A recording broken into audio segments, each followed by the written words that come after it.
अस्सलामुअलैकुम MA official के साथ मैं हूं आपका होस्ट मोहम्मद एहसन भट्टी। सबसे पहले एमए ऑफिशियल भट्टी ब्रदर्स की जानिब से तमाम अहले इस्लाम को ईद उल फितर की खुशियां बहुत बहुत मुबारक हो।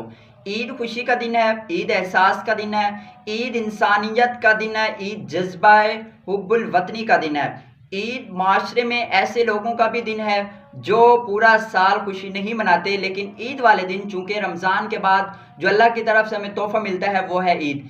ईद के दिन हमने उन लोगों को शामिल करना है जो माशरे में अकेले होते हैं, जो अपनी खुशियाँ अच्छी तरह सेलिब्रेट नहीं कर पाते। महंगाई बहुत ज़्यादा, यकीनन बहुत ज़्यादा है, खाने पीने की चीज़ें बहुत ज़्यादा महंगी हैं और इसके अलावा कपड़े जूते बहुत ज़्यादा महंगे हैं। यकीनन हमने उन लोगों का सहारा भी हमें बनना होगा क्योंकि उनके पास इस्तात नहीं होती।